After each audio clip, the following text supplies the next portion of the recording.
ஸ்ரீமத் வால்மீகி ராமாயணம் அயோத்தியா காண்டம் சர்க்கம் 69. தூதர்கள் எல்லாம் பரதனுடைய மாமாவாத்துக்கு, அதாவது கிரிவிரஜம் அப்படின்னு சொல்ற அந்த நகரத்துக்கு போனா, அதுக்குள்ள என்டர் பண்ணினா அப்படிங்கிறத பார்த்தோம். அதுக்கு நாள் ராத்திரி போது விடியறதுக்கு முன்னாடி பரதனுக்கு ஒரு கெட்ட கனவு வருது. கால வேளையில கண்ட சொப்னம் உண்மையாகுமே அப்படின்னு நினைச்சு பரதன் வருத்தப்பட்டு இருக்கார்.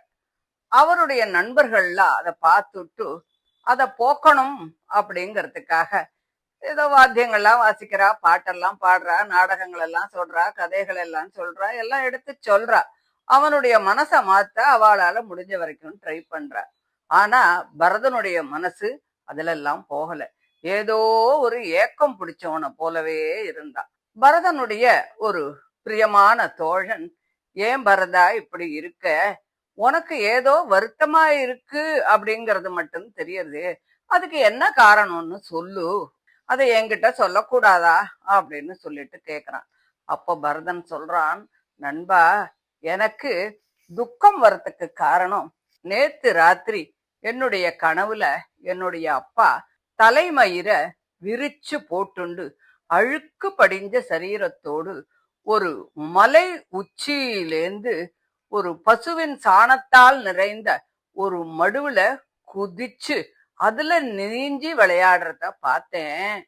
கையால எண்ணெய வாரி குடிச்சுண்டு அடிக்கடி உறக்க சிரிச்சுட்டு இருந்தார். உடம்பெல்லாம் ஒரே எண்ணெய் பூசிட்டு இருந்தார். எள்ளு சாதத்தை சாப்பிட்டுண்டு எண்ணெய் நிறைஞ்ச ஒரு மடுவுல தலைகீழாக குதிச்சார். கடல்ல ஜலமெல்லாம் வத்தி போயிருந்தது. சந்திரன் ஆகாசத்திலேந்து பூமியில விழுந்தான். லோகம் முழுவதும் ஒரே இருட்டா இருந்தது. பட்டத்து யானையோட கொம்பு தூளா போச்சு. கொழுந்து விட்டு எரிஞ்சுட்டு இருக்கிற நெருப்பெல்லாம் திடீர்னு அணைஞ்சு போச்சு. பூமி வெடிச்சுது. மரங்கள்லாம் பட்டு போச்சு. மலைகள்ல இருந்து புகையெல்லாம் வந்தது. மகாராஜா ஒரு கருப்பான ட்ரெஸ் போட்டு இருந்தார். இரும்பு ஆசனத்துல உட்கார்ந்துட்டு இருந்தார். கருப்பு நிறத்துல இருக்கக்கூடிய பெண்களும் மஞ்சள் நிறத்துல இருக்கக்கூடிய பெண்களும் அவரை சுத்தி நின்னுண்டு கைய கொட்டி சிரிச்சுட்டு இருந்தா. சிவப்பு சந்தனத்தை பூசிண்டு சிகப்பு மாலையையும் போட்டுண்டு கழுதைகள் பூட்டிய ஒரு ரதத்துல உட்கார்ந்துண்டு வேகமாக தென் திசைய நோக்கி போனார்.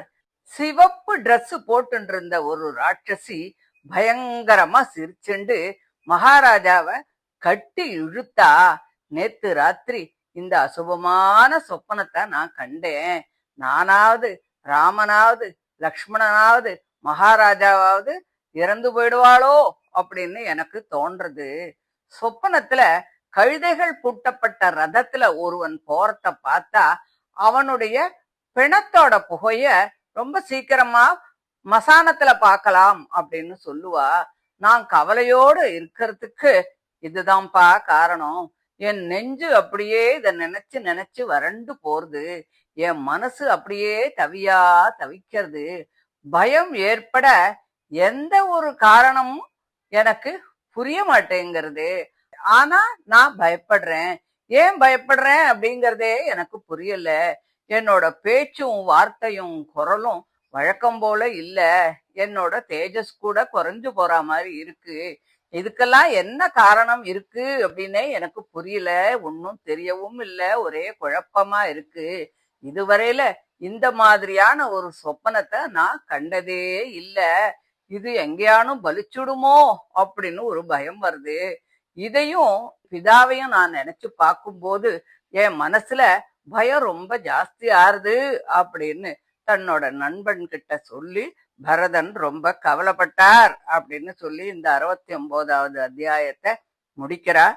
இதை தொடர்ந்து 70வது அத்தியாயத்தை அடுத்த ஆடியோவில் பார்க்கலாம். தேங்க்யூ.